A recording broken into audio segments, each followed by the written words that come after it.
말씀을 계속 보고 있는데요. 이 말씀이 계속 반복되어서 나오는 말씀이 뭐냐면 여호와의 말씀이다 하는 것이 계속 반복됩니다. 그러니까 많은 질책이 이루어지지만 그것은 어떤 한 개인이 악의에 쳐서 하는 소리가 아니라 선지자 입을 통해서 하고 있지만 이것은 여호와의 말씀이다 하는 것을 계속 강조합니다. 오늘 본문에도 보면 19절에 보면 여호와께서 내게 이와 같이 말씀하시되 해서 여호와께서 말씀하신다는 것을 강조하고요. 21절도 보면 여호와께서 이와 같이 말씀하시되 그러죠. 24절을 보면 여호와의 말씀이니라. 그러니까 여호와의 말씀이 주어진 것입니다. 이것은 당시만 그런 것이 아니라 오늘도 마찬가지예요. 오늘날도 마찬가지예요. 오늘날도 우리가 성경을 읽으면 누구의 말씀이에요? 그냥 성경책에 기록된 거. 이것이 아니라 하나님의 말씀입니다. 하나님의 말씀. 우리가 말씀을 선포하면서 임세일이라고 하는 사람의 입을 통해 나오지만 지금 말씀의 내용은 뭐예요? 하나님의 말씀을 전하는 것이란 말이죠. 그래서 하나님께 초점을 둬야 합니다. 옛날에 보면 우리 사극 같은 데 보면 이제 어떤 사람이 이제 왕의 어명을 따라서 이제 이렇게 왕의 그걸 가져오잖아요. 즉 그 서류를. 그러면 그 서류를 읽는 사람은 그냥 한 일을 하는 사람이에요. 하지만 어명이기 때문에 그 왕으로서 명령을 듣는 거잖아요. 그러니까 우리가 말씀을 들을 때마다 늘 하나님의 말씀이라는 것을 분명히 들어야 합니다. 일반 책을 읽는 것처럼 그냥 성경에 이런 내용이 있다 정도 끝나는 것이 아니라 하나님이 오늘날 나에게 이렇게 말씀하시는구나 라는 것을 생각하고 말씀을 들어야 되죠. 그래서 이 말씀이 하나님의 말씀이기 때문에 우리들에게 늘 강조하는 것이 뭐냐면 너희는 들을지어다 하는 것을 강조하죠. 20절을 보면 우리에게 이르기를 그러죠. 이 문으로 들어오는 유다 왕들과 유다 모든 백성과 예루살렘의 모든 주민인 너희는 여호와의 말씀을 들을지어다 그러죠. 여기 이르시되라는 말도 그러지만 여호와의 말씀을 들을지어다. 하나님의 말씀이니까 그 말씀을 들어야 한다는 것을 강조하죠. 그래서 선지자는 이 하나님의 말씀을 하시는 것이고 또 백성들은 들어야 되니까 하나님의 말씀을 받고 열심히 전하는데 그 말씀을 전할 때 무슨 내용을 얘기하냐면 왕은 물론 모든 백성이 들을지어다 그러죠. 거기에 왕뿐 아니라 모든 백성이 들을지어다 이렇게 말하고 외치고 있는 겁니다. 그런데 이 말씀을 외칠 때 어디에서 너희가 들어야 되느냐? 19절을 보면요. 여호와께서 내게 이와 같이 말씀하시되 너는 가서 유다 왕들이 출입하는 평민가 문가 예루살렘 모든 문에 서서 20절 무리에게 이르기를 이 문으로 들어오는 유다 왕들과 유다 모든 백성과 예루살렘 모든 주민인 너희는 여호와의 말씀을 들을지어다. 그러니까 지금 선지자가 어디에서 말씀을 전하는 거예요? 문 앞에서, 성문 앞에서, 또 그 성문 앞에서 들을지어다 그러죠. 여기 문이라고 하는 것은 단순히 어떤 들어오는 출입구 정도로 끝나는 것이 아니라 그 당시에 광장이었습니다. 광장. 문을 딱 벗어나면 광장이잖아요.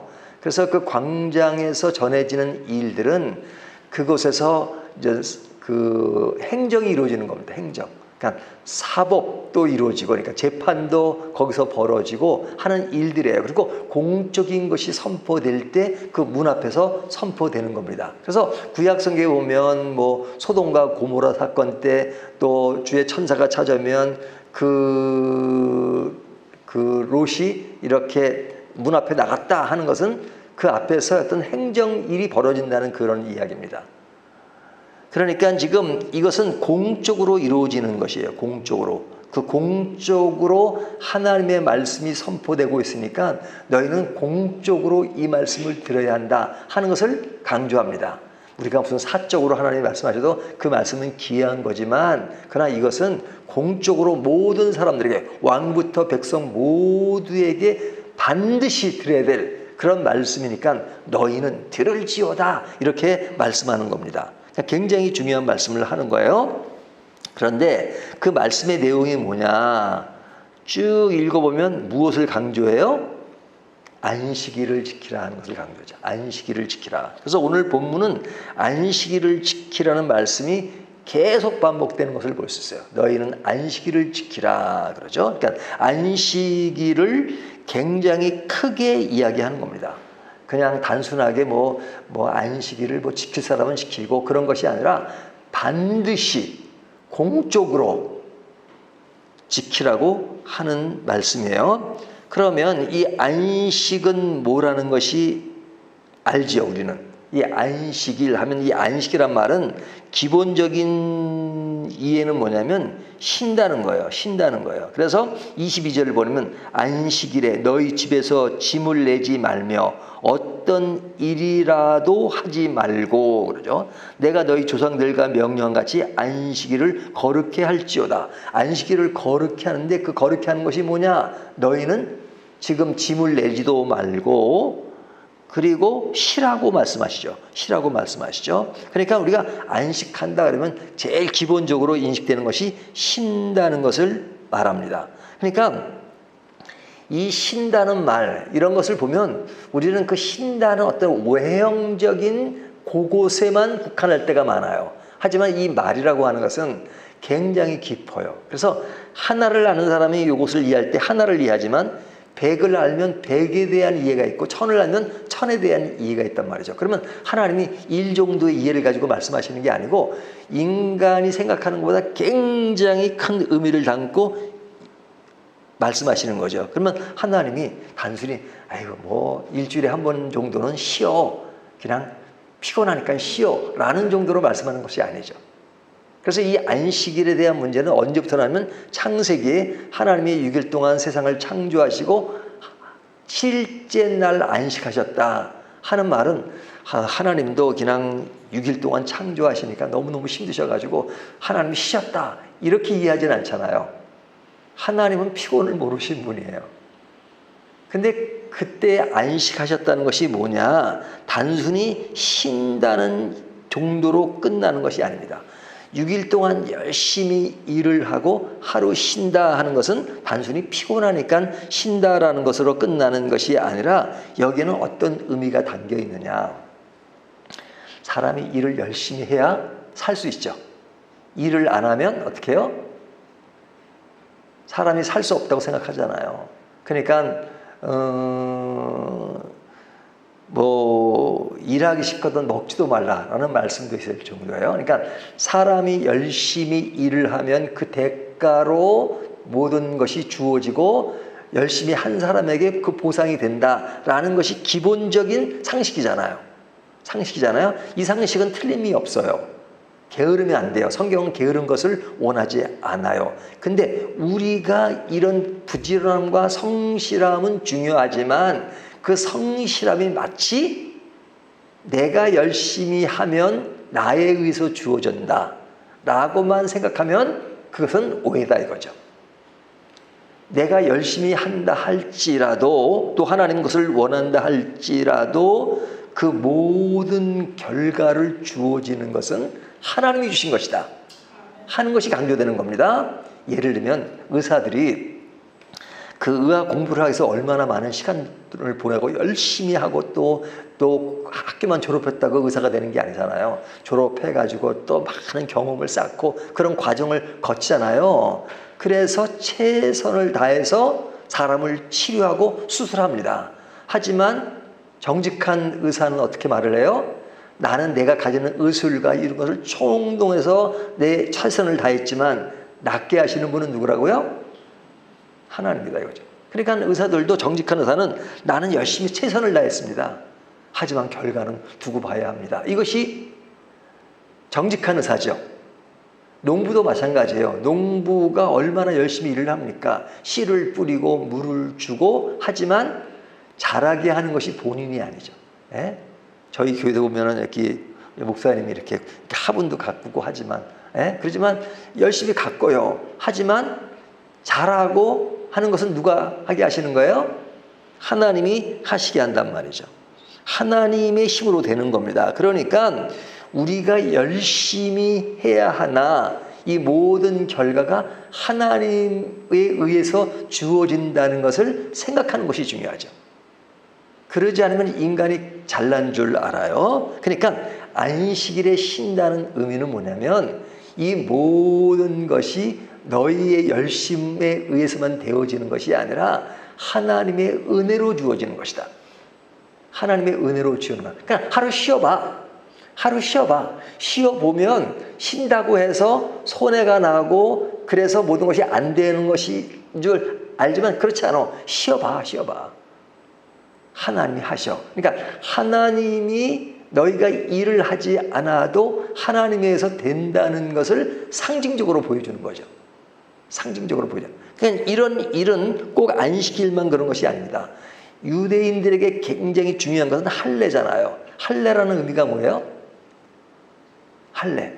유대인들이 하나님의 백성이다 하는 그 백성에 대한 인식이에요. 할례요. 근데 그 할례는 어디서 나온 거냐면 하나님이 그 백성들을 번성케 한다라는 의미가 있습니다. 그러니까 후손들이 계속 늘어날 것이다. 아브라함에게 너와 내 자손이 하늘의 별처럼 바다의 모래처럼 늘어날 것이다. 그래서 할례라고 하는 것은 번성의 의미가 있어요. 번성의 의미가 있어요. 근데 그 할례의 의미는 뭐냐면 번성의 의미가 있는데 그 번성의 의미는 남자들의 능력과 힘으로만 되는 줄 아느냐? 하나님이 함께 하신다. 하나님이 함께 하신다. 그러니까 할례라는 것은 사람의 능력으로만 되는 것이 아니라 하나님이 함께 하실 때 가능하다 하는 것을 상징적으로 보여주는 것이 할례예요. 안식일도 마찬가지예요. 안식일도 쉬는 거예요. 하지만 쉰다고 해서 망하느냐? 아닙니다. 쉬어도 하나님이 너희가 일하는 것 이상으로 하나님이 너희들에게 생활할 수 있도록 보장하실 거야. 그러니까 이 모든 삶의 영역이 하나님에 의해서 주어진다는 것을 생각하라는 거죠. 그것이 안식의 의미고 할례의 의미예요. 그러니까 강조점은 어디에 있는 것이에요? 하나님께 있다. 하나님께서 해주시니까 가능하다. 그러면서 안식일을 지키라. 하나님이 해주는 것을 생각하라 하는 겁니다. 하지만 이스라엘 백성들은 그것을 외면했어요. 하나님은 안식을 지키는 자에게 안식을 주신다고 24절부터 26절까지 계속 말씀하고 있죠. 그래서 이 말씀이 어디서 주어지냐면 지금 심판의 문맥에서 주어진 겁니다. 심판의 문맥에서 하나님이 이런 안식을 이해한다는 것은 너에게 기회를 또 주시는 거죠. 기회. 그러니까 하나님은 몽둥이를 두시면서도 너희들에게 기회를 준다. 안식이 하나님이 함께 한다는 것을 이야기한다면 너희가 심판이 있어. 징계를 받고 있어. 하지만 그것이 끝이 아니야. 하나님이 너희들을 보호하실 거야. 하라는 그런 그 하나님이 기회를 주시는 겁니다. 너희에게 안식이 있을 것이야. 그래서 하나님이 먼저 다가오시고 그리고 우리에게 기회를 말씀하십니다. 자, 이 안식, 이 의미는 이렇게 중요한 의미를 가지고 있어요. 그러니까 안식일을 지키라. 너희가 지키지 않으면 안 된다라고 강조하는 것은 실제로 날에 대한 개념보다는 그 안에 하나님이 강조되는 겁니다. 근데 구약 율법에는 그런 일을 통해서 하나님의 내면을 생각하라는 겁니다. 그래서 제가 예전에도 예를 들었던 것처럼 남편이 저기 외국에 일하러 가지고 아내를 생각해 가지고 다이아 반지를 하나 보내줬어요. 그럼 보내준 그 선물은 무엇을 생각하라고 보내준 거예요? 보내준 남편을 생각하라는 거잖아요. 하지만 다이아가 너무 좋아서 항상 다이아몬드에 빠져가지고 남편을 잃어버려. 그럼 그 본래 선물의 의도가 아닌 거잖아요. 안식일도 마찬가지야. 안식일의 본질적인 의미는 하나님을 생각하라는 건데 그냥 쉬는 것만 생각해요. 쉬는 것만. 근데 그냥 쉬는 게 아니에요. 모든 일을 하나님이 도우시니까 가능하다 하는 것을 이야기합니다. 그런데 구약에는 그런 제사와 이런 율법의 것을 통해서 하나님을 생각하라고 말씀하셨지만 그런 생각하는 그 과정, 방법, 그것은 달라요. 어떤 남편이 다이아몬드를 보낼 수 있지만 어떤 사람은 금반지를 보낼 수 있고 어떤 사람은 반지가 아니라 다른 것을 보낼 수 있잖아요. 하나님이 시대에 따라서 역사하는 방법은 다양해요. 하지만 그 본래 하나님의 마음은 똑같죠. 구약이나 신약이나 똑같아요. 근데 예수 그리스도를 통해서 이제는 율법을 완성시키시고 이제는 새로운 방법으로 우리들이 하나님을 섬기죠. 그러니까 구약에는 구약의 율법적 제도에 의해서 움직이지만 이제는 그리스도가 오심으로 새로운 법에 의해서 움직인단 말이죠. 그래서 오늘날 우리는 안식일을 지켜야 안 지켜요? 주일날 예배드리는 안식일이 아니에요. 안식일 토요일이에요. 그러니까 안식일을 안 지키는 거예요. 날짜가 달라졌잖아요. 또 옛날엔 제사를 드렸잖아요. 제사를 드릴 때 뭘로 드려요? 재물, 동물을 가져와요. 동물. 그러니까 구약식으로 하면 여러분들이 기나 오시면 안 돼요. 예? 동물을 가져와요. 동물. 예? 그냥 없는 사람은 산비둘기라도 가져오고 있는 사람은 양과 소를 가져오고 그러잖아요. 그럼 여러분 매주 올 때마다 양 한 마리씩 가져오려면 그거 감당되겠어요? 소 한 마리 감당되겠어요? 여러분만 문제가 아니라 저도 문제예요. 저는 진짜 이렇게 좀 비유가 약해가지고 옛날 학교 다닐 때 개구리 해부도 잘 못했는데 와가지고 여러분도 오면 맨날 그냥 양 잡고 그냥 이 교회는 완전 피바다가 되고 각을 뜨고 그러잖아요. 흔들고 요제 뭐 이러고 그러잖아요. 하지만 그거 안 하잖아요. 그건 뭐예요? 그런 제도가 폐지됐기 때문에 그런 거예요. 지금은 그리스도 안에서 새로운 제도, 예배를 통해서 그러잖아요. 그러니까 율법을 얘기할 땐 폐지와 완성을 같이 해야 돼요. 그 의미가 지금도 살아있다는 차원에서는 완성이지만 그 제도 자체는 폐했다는 차원에서 폐했다는 말이에요. 그래서 히브리서를 보면 폐했다는 말이 계속 반복되죠. 로마서나 갈라디아서는 완성을 강조하지만 히브리서는 폐지를 강조하는 것. 그래서 율법의 폐지와 완성이 뭐냐라는 것을 잘 구분해야 돼요. 그렇기 때문에 우리는 안식일 자체가 중요한 게 아니고 지금은 그리스도 안에서 안식 자체, 그리스도 안에 있는 게 안식이에요. 그리고 그 안식의 외형적 표출이 뭐예요? 하나님께 예배 드리러 모이는 것. 저희는 뭐 주일뿐 아니라 새벽기도까지 모인다는 것은 너무너무 감사한 거죠. 그러면 새벽기도 안 하면 구원 못 받나요?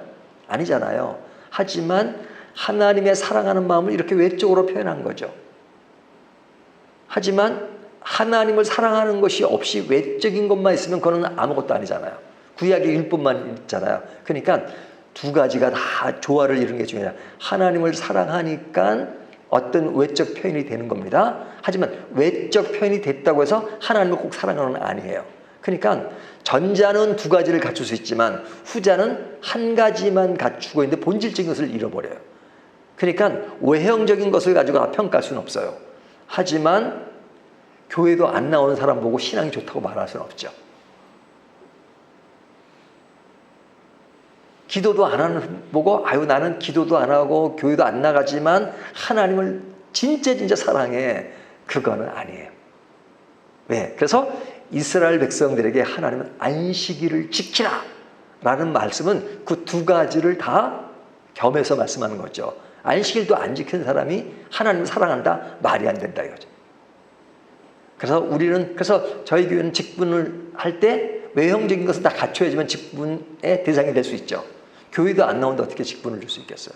하지만 그것만 가지고 그 내면을 다 볼 수는 없잖아요. 그건 하나님이 보실 수밖에 없고 인간이 볼 수 있는 것은 그 정도밖에 볼 수 없기 때문에 그러는 것이란 말이죠.